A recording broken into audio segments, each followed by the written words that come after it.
Muitas das vezes nós somos surpreendidos pelas intempéries da vida, pelas dificuldades, pelas perseguições do dia a dia. Vivemos tempestades que assolam o nosso barco, tentam nos frustrar. A tempestade, às vezes, ela é tão violenta, ela tem uma ação tão violenta contra as nossas vidas, que elas podem vir acompanhadas de chuvas, vento, trovões, ou mesmo temporal. E pode significar um sentido figurado, como luta, tribulação, prova, aflição na vida do cristão. Mas nós, como cristãos, nós temos que ter atitudes para vencer essas tempestades da vida. Não deixar dominar pelo pavor, Isaías 21:4. O medo tem base racional, é uma defesa do psíquico. O que sentimos, fazemos, pensamos, o que cada um é do ser humano, pois a pessoa passa a ter mais cuidado com aquilo que pode fugir do seu controle. Porém, o pavor é incontrolável. O pavor provoca desequilíbrio psicológico, perda do raciocínio lógico e neutraliza o quê? O potencial humano de pensar. A pessoa apavorada pode ter delírios, ilusões. Muitas pessoas morrem em assaltos ou em qualquer outra situação de perigo porque foram dominadas pelo pavor. Ao invés de ficar quietinha ali, tem uma reação contrária e acaba morrendo à toa. Nós precisamos usar o potencial humano até o limite máximo que pudermos. Os discípulos, no texto bíblico, começaram o quê? A remar entre 6 e 7 horas da noite. Mas na quarta vigília da noite, perto da meia-noite, eles ainda estavam o quê? No meio do mar. Que geograficamente é um pouco menor do que a Baía de Guanabara, no Rio de Janeiro. Os discípulos empregaram o quê? Todo o seu potencial, foram no limite máximo das suas forças. O cristão deve usar o potencial até o limite máximo para enfrentar o quê? A tempestade da vida. Lembra de Josué 1:6, Eclesiastes 9:10. Nós não podemos desistir. Os discípulos lutavam contra o vento, tentando o quê? Chegar a outra margem. Se parassem de remar, e o quê? Terminar em alguma praia, ou se não, voltariam ao lugar da origem. Mas, em geral, a intenção deles não era simplesmente chegar ao outro lado da margem do lago. O cristão, igualmente, deve lutar para alcançar sua vitória sobre os problemas da vida, como está em 2 Crônicas, no capítulo 15, versículo 7, e também no 32:7. Precisamos ter fé. Se tem uma virtude que atrai a atenção do mestre, essa virtude é a fé. A Bíblia relata o caso do centurião de Cafarnaum. Mateus 8, versículo 5 ao 13. Também da mulher cananeia, em Mateus 15, 21 ao 28. Dos homens que conduziu o paralítico, Marcos 2, do 1 ao 12. Da mulher do fluxo de sangue, e Jairo, Marcos 5, 21 ao 43. A fé e a vitória. A fé é a vitória que vence o mundo, 1 João 5:4. Para o cristão que tem fé, tudo é possível. A Bíblia diz que tudo é possível ao que? Crer. Marcos 9, 23. Sem fé é impossível agradar a Deus. Hebreus 1, 11 e 6. É necessário exercer a fé que temos dentro de nós. Ações para vencer a tempestade. Primeiro, chamar por Jesus, clamar por Ele. Observa que os discípulos disseram em Marcos 4:38, Mestre, não se te dá que pereçamos? Então eles chamam a atenção de Jesus, eles clamam por Ele. Pedro, em Mateus 14:30, disse, Senhor, salva-me. Quando ele se viu submergindo nas águas, ele clamou o quê? Pela misericórdia de Deus. Existem pessoas que nas horas da tempestade não clamam a pessoa certa. Sai por aí dando murro em ponta de faca, contando seus problemas para um para o outro, e nada resolve. Por quê? Não foi na fonte certa. Não foi na pessoa certa. Aleluias. Louvado seja Deus. Nós precisamos o quê? Aleluia. Buscar primeiramente Deus. Permanecer no lugar. A menos que Jesus ordene que saia, conforme aconteceu com Pedro, em Mateus 14, 29. A pessoa jamais deverá abandonar o barco, ainda que tudo pareça submergir, parece que as ondas estão vindo contrárias ao teu encontro. Permaneça no barco.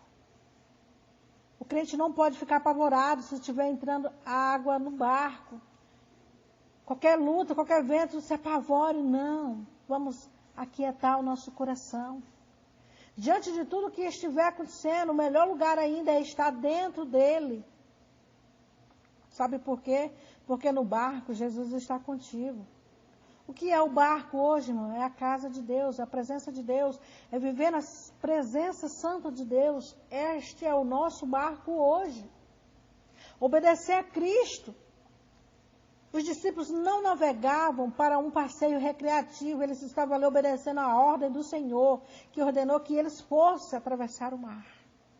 Em Mateus 14, 22, Jesus ordenou que eles entrassem no barco e seguissem adiante. Em Marcos 4, 35, o mestre mandou passar para outra margem. E eles obedeceram a ordem de Cristo. Muitas das vezes está faltando o que? A obediência no meio do povo de Deus. Se o cristão obedecer a Cristo, nenhuma tempestade poderá impedir a sua trajetória. Jesus falou em Mateus 7, 24, que todo aquele que escuta as suas palavras é comparado ao homem prudente que edificou a sua casa na rocha. Por outro lado, quem não obedece edifica-se sobre a areia, e o vento vem e leva. Eu não sei aonde você tem edificado a tua casa. Eu não sei aonde você tem edificado a tua fé. Mas eu te convido a edificar a tua fé na rocha, que é Jesus. Por que Deus permite a tempestade, você me pergunta? O cristão terá de lutar contra as constantes aflições deste mundo. João 16, 33. Pelo menos com duas finalidades. Primeiro, para conhecer os limites humanos. Quando a pessoa está em meias bênçãos e vitórias, foi promovida na empresa onde trabalha, ela corre o risco de pensar que não precisa mais de ajuda de ninguém, principalmente de Deus. Por várias circunstâncias da vida, o homem pensa que é importante demais. Porém, no Salmos 40, no versículo 17, Davi, aleluia, um rei riquíssimo e poderoso percebeu que não era nada. Na verdade, nós não somos nada sem que Deus seja conosco. Deus também criou um espinho na carne do apóstolo Paulo, para quê? Para que este não se vangloriasse. 2 Coríntios 12, 7. Para conhecer quem é Jesus. A tempestade acontece na vida do cristão para quê? Este o conheça melhor, se aproxime dele. O Senhor Jesus é o nosso socorro bem presente na angústia. Salmo 46, 1. Somente Ele é a ressurreição e a vida. João 11, 25, ele é o caminho, João 14, 6, e em nenhum outro há salvação, Atos 4, 12. Aleluia! Se tão somente o crente estiver junto a Cristo, confiando firme, aleluia, nele, firmemente convicto de que Ele é o seu Senhor, jamais será submergido pelas tempestades da vida. Porque ele tem a confiança que é depositada no Senhor Todo-Poderoso. Cristo prometeu que estaria com a sua igreja até a consumação dos séculos. E se ele prometeu, ele é fiel para cumprir, né? O que vamos temer então? As tempestades da vida, que perante um Deus que é tão grande não é nada? O que vamos temer? O inimigo que nos afronta? Jesus está no barco.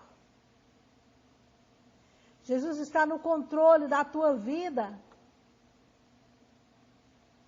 Jesus, ele é fiel para fazer na sua vida aquilo que você não pode fazer.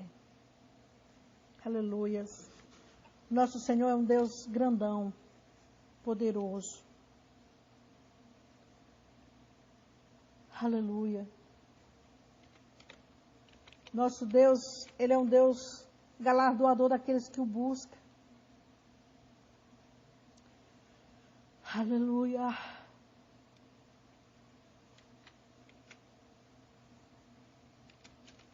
E você está buscando por ele?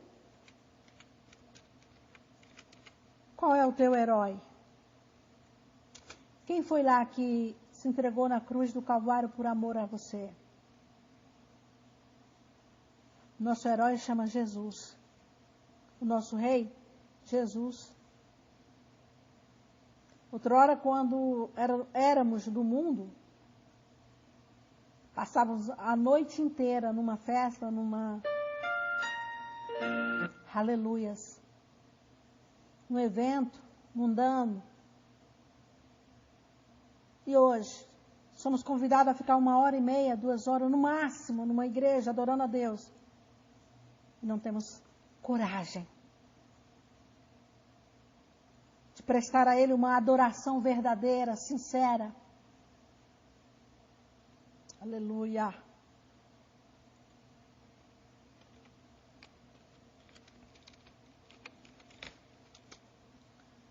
Não temos coragem